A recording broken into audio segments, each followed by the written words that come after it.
Hello and welcome to the Money Compass. In each episode, we will be preparing you for your journey through the world of finance and helping you tick off the destinations on your financial itinerary. Pack your bags and prepare for takeoff as you navigate your way to financial success. Morning, Emma. Morning. So, the big question for today is, how is your training going for our climb up Snowdon for charity later on in the year? Well, I'm not going to lie, I actually put on my new pair of walking boots this weekend. Excellent. Went for a nice little stomp around in them. And I think I need some bigger socks. They might be slightly too big. Oh, right. Okay, then. Which sort of socks have you got? Well, I just had normal socks on because I chucked them on quick at the time. So I need some proper walking socks on. I think they'll be all right then. Oh, you have to borrow a pair. I've got hundreds of pairs of walking socks. I do remember you have thousands of pairs of socks, like an unreasonable amount of socks in your house. And sock liners too. That's as well. very true. This is true. It is quite difficult because as we live in Norfolk, as most of our listeners will know, and going up Snowdon, it's actually really hard to actually train for going up a mountain. I think we'll have to run up and down Gas Hill. So for those of you who are local will know that Gas Hill is the biggest hill in Norwich. So I think I'll have to run up behind you and basically whip you to keep you into shape. I think you might. I'm not going to lie. I normally go for a run around where I live.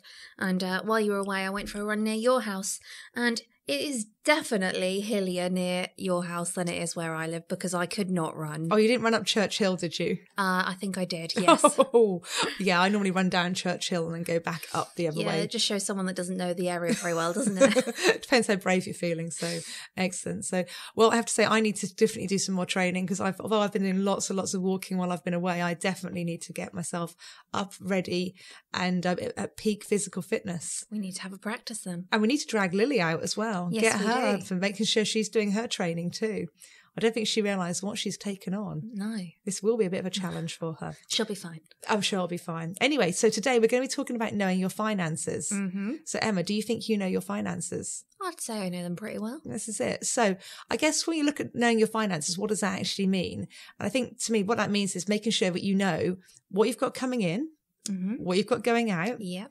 and if you've got any savings and what you've actually got saved. Because I think before you can make any financial plans for the future, it's really, really important to know what you actually already have in That's place. very true. Okay, so go on, Emma, I'm going to test you now. So what's coming in? What would you need? If we're going to do this as an exercise, what things do you need to gather together before you get your pen and paper or your spreadsheet open? Well, I'd say either a bank statement or a wage slip would be a very good start to know what your main income is. Yeah, if you're still employed, definitely, yeah. If you have income from self-employed, you might have a self-assessment or something like that you'd use instead. If you get income from an online business or something, it might come in through PayPal or another kind of payment method like that. So, Stripe is quite popular as well, I think, nowadays, yeah. yeah, so they're going to be good places to start to see exactly what you've got coming in. Obviously, if you're looking at your wage slips, you need to be careful that you're looking at how much actually physically comes into your bank account, not the gross amount before you pay tax and everything, because obviously that could cause you a problem if you're writing down all this money that you have coming in and actually half of that has gone out in tax and things first. You're going to want to make sure you're looking at the right figures. Absolutely. Anything else, Emma? I think that's everything off the top of my head. Have you got any extras in there? Yeah, the only thing I thought about was obviously thinking about things like if you've got any like loyalty cards as well. So have you got any money? So I know for years I had a Boots card and I think I had about like £20 sitting on it for ages and ages and ages. And in effect, that's actually cash in the bank because, you know, if I need to go and buy shampoo, conditioner, toothpaste, rather than actually having to spend it actually out of my bank account, that's actually money sitting there ready to spend. That's a really good point. I had that with a Nectar card and I managed to buy my nephew's Christmas presents from Argos with it. So yeah, and that's really good. And also Tesco's, you get your club card points and that could either come in money or vouchers, which you can then do things with as well. I think lots of supermarkets, like say Nectar, lots of supermarkets have quite good things like that as well. So kind of knowing what you've got there, especially if money's a bit tight, it's probably quite good to make sure you know what everything is that you've got kicking about. So once we've had a look at all of those, what do we do with it, Julie? Well, I think next thing to do is that when you know what money's coming in, and it depends whether you're a pen and paper kind of girl or whether you're a spreadsheet person. I don't know what about you, Emma. What do you prefer? I like to spread myself around. I like a bit of both. But yeah. if I write it down and I make a mistake, then I always regret it and think, why didn't I do this on a spreadsheet? Yeah, to be fair, I'm a bit of a pen and paper to start with, and then again it gets moved to a spreadsheet. So, because I'm like, oh, why did I not do this on a spreadsheet in the first place? It'd be so much easier. Just add up for me. It would add up for me. I wouldn't have to sit here with a calculator or like trying to, on my fingers, trying to work out what it was, and my toes. But yeah, no, definitely. So once you got an idea of what's actually coming in, now that could be like on a monthly basis, or it could be a weekly, or it could be like an annual. It really depends on how you get paid. So if you're like self-employed, it's like your monthly income could fluctuate, but try and do it so you've got a figure that matches how your outgoings go out. So a lot of us have our outgoings go out on a monthly direct debit. Yeah. And all of us, but majority of us, I think, do. So try and do it so it matches how your outgoings go. So, do what's right for you. There is no right or wrong for this. This is your own personal kind of record. And so you understand where your finances are at. That you don't try and square peg round hole your finances. I really need to learn to stop nodding in agreement to everything you say. I need to remember I need to speak or nobody can see me. This is very true. But it's good to see. I can see that you're nodding at me, which is also very nice to know that you're agreeing with what I'm saying. I definitely am. That's it. So we're going to go on to outgoings now. So you've got your money coming in. What's going out? And this, I think, is an area where a lot of people can really make a difference, because I don't think we realise sometimes until you actually really go dive into this and delve in deep into what's coming out of your bank account, what you have actually coming out that you possibly could make some savings on. So let's make a list of what you've actually got going out. Yeah. So I guess, again, you go through your bank statement. This time you might have credit card statements as well. So, and it might be that you have more than one. If you use one for work things and one for personal things or whatever it may be, make sure you look at all of them, because you need to keep everything together in one place. Again, PayPal, another place where we often spend things. It's linked to Amazon and eBay or all these different websites, and you quite often just press pay now and it disappears out. And does that always come directly out of your bank account, or do you have to then put money into there? So there's another thing there. Anything else, Julie? I think that's probably most of the places where your money goes out from. I think the next thing is to try and categorise your outgoings. So you get yourself together a list of everything that's going out, right through from either your mortgage or your rent, right down to that coffee that you've had on your way to work in the morning, and then make that list. And then what I would like to do is then go through that list and work out which of those items are what you would class as essential and which you would class as lifestyle. Go on then, Julie. What is an essential outgoing? So an essential outgoing to me would be something like your mortgage, your rent, your utilities, things that are important for your living. Eating and heating. Eating and heating, yeah. And I mean, like eating being like the eating at home, not the pizza takeaway every Friday night. So, but those kind of, your food, making sure you've got enough food to live on. So the essential things to make sure that you can survive. And then your lifestyle ones, I think, are the things that you then buy, which you could do without, but are nice to have. So, for example, that coffee on the way to work in the morning, because you could really make one at home, or even, get one when you get to the office in the coffee machine at work. Yeah. Or the luxury items where actually you could buy shampoo and conditioner that's like a couple of quid or something like that, but actually you like to have something that's a lot more expensive. So it's thinking about which of those items are luxury things and do you really need them?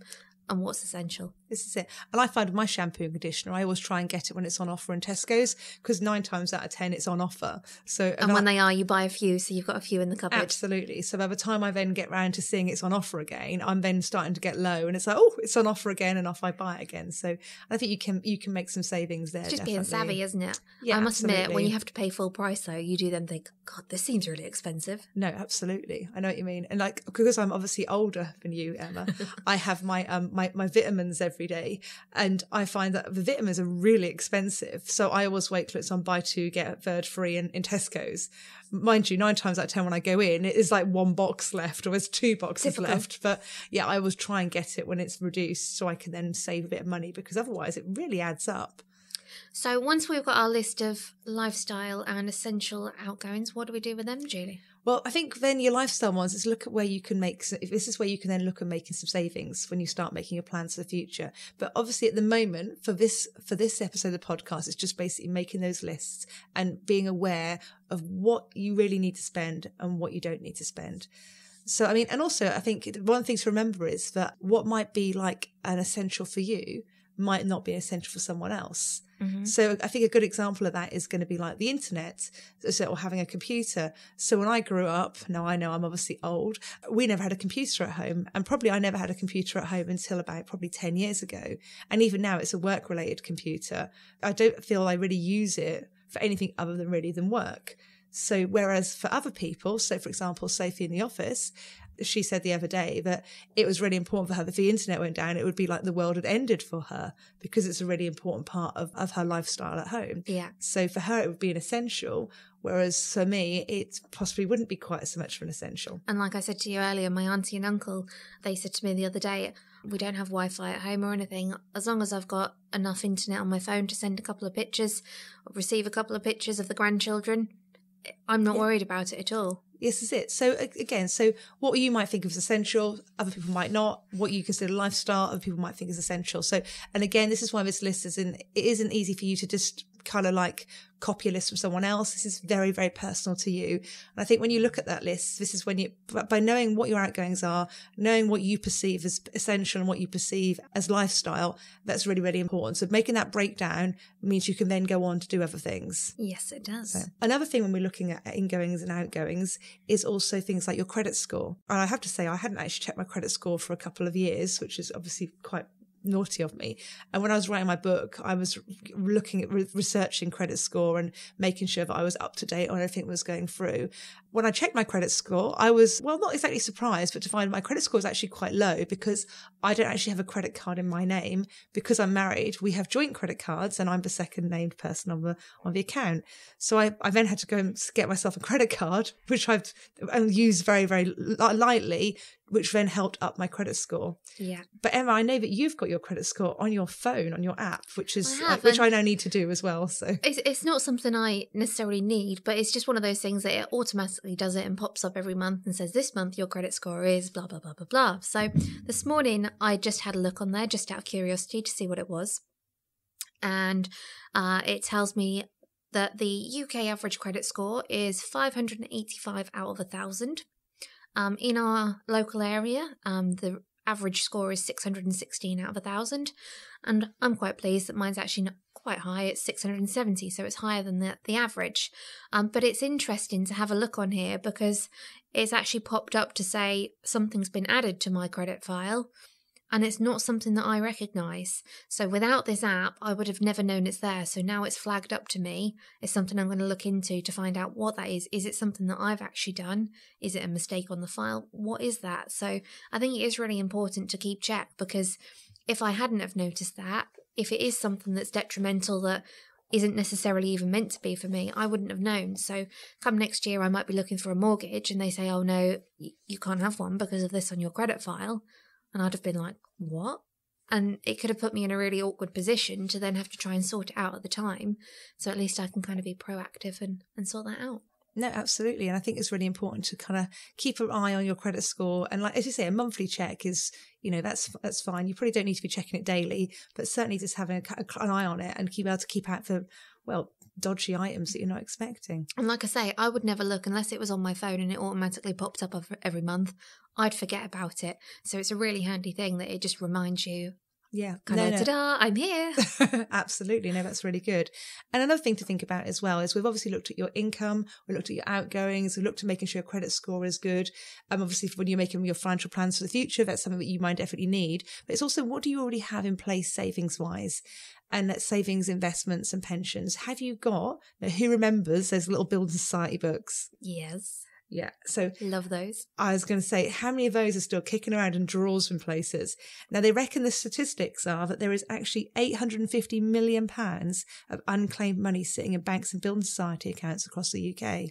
That's a phenomenal amount of money. It's quite scary, and isn't it? I know it's obviously not all one person's, but surely people would miss that money.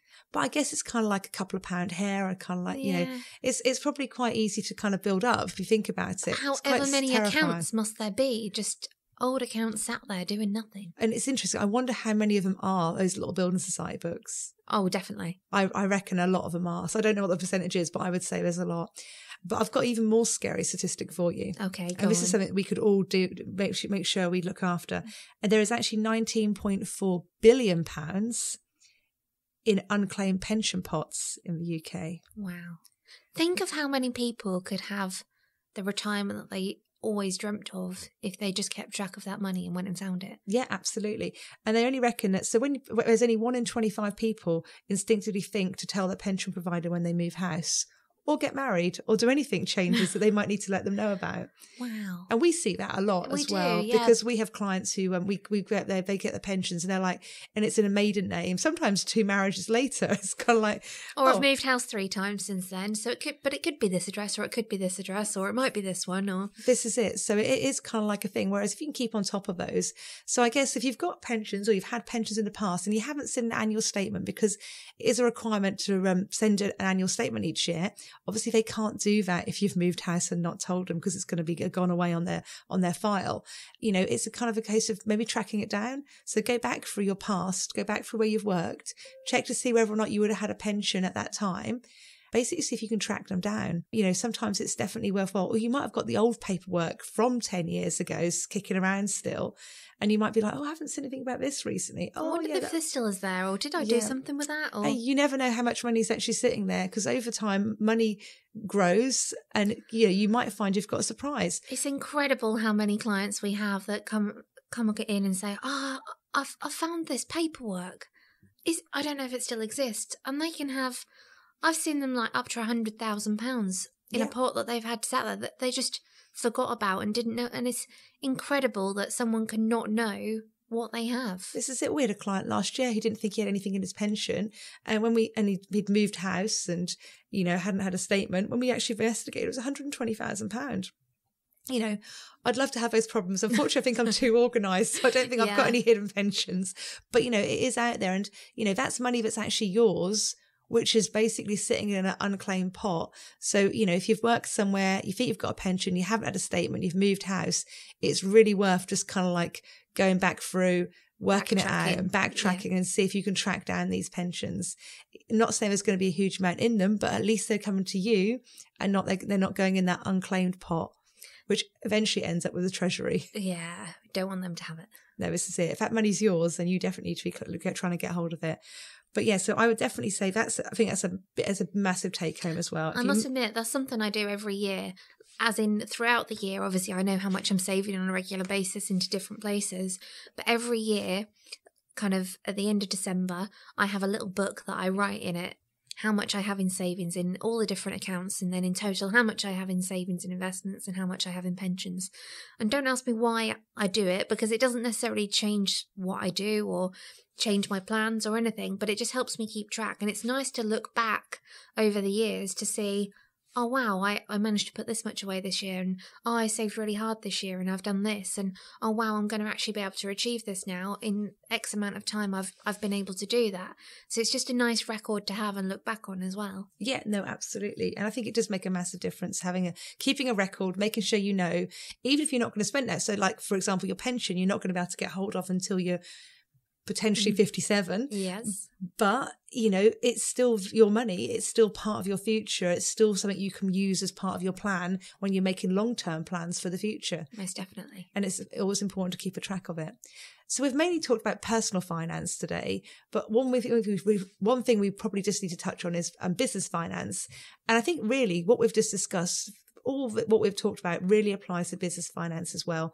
Know what money is coming in and where that money is coming from. So like knowing your pricing, making sure that, you know, you're actually charging your worth, and also making sure of your outgoings, you've got a list of what your essential outgoings are.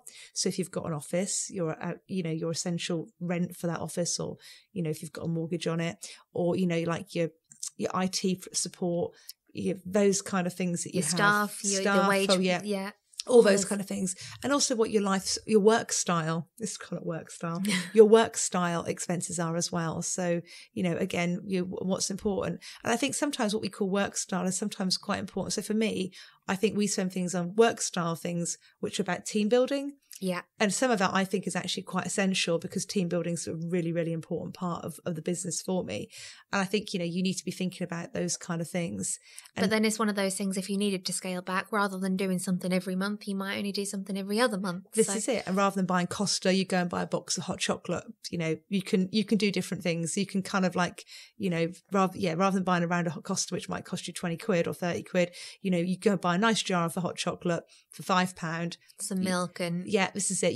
There's ways and means of doing it. So you can do things on a budget. You don't have to spend a fortune on team building. And, and there's a lot of organisations out there that do team building events, but you can kind of do a lot of stuff yourself quite reasonably. I mean, we managed to run an entire sports day last year, which I think cost about £10. So quite impressive. Which I thought was very impressive. Whereas we could have possibly paid a lot more if we'd have brought in an external organisation for team building. Yeah. Admittedly, they might not have brought in the inflatable like limbo. No. But, very true. But there'd have been alternatives, I'm sure. There would have been alternatives. But there's lots of ways you can do it, which are quite reasonable as well. You can look at different things. So, and I think that's important, again, with your business, to know what's coming in, what's going out. And I think also then you can see where your difference is, with both your personal and with your business. If you have more money going out than you have going in, then you need to make changes. Definitely. And, I remember an accountant once telling me that her pet hate about people was when they would just turn up at the end of the tax year, basically, with a carrier bag full of receipts and say, here you go. And they wouldn't have any record of how much they'd actually spent other than this bag of receipts. And I think, how on earth could you run a business like that, not knowing what your actual outgoings were until your accountant says you've spent this much? This is it. And I think what happens is a lot of business people are very, very good at what they do, and, whatever that might be. However, when it comes to money, it actually quite terrifies people. Mm-hmm. And I'd like to hope that, for those of you listening today, just thinking about it and writing it down, this isn't to make you feel more scared or to terrify you. This is to kind of help you understand better. And hopefully these are quite simple steps that you can take to see what's coming in, what's going out. And then you can then start looking about, what you can make changes. And then if you do need to get some professional help, be it from an accountant or from financial services, then you've got those figures in advance, so you can start making plans. Definitely. So, well, thank you very much, Julie, for telling us about how to know your finances. I look forward to what we have in store next time. Oh, yes, definitely. Oh, it's my fun topic next time. Oh, is it? It is, absolutely. I'm excited. Definitely. So, no, thank you very much, and look forward to the next one.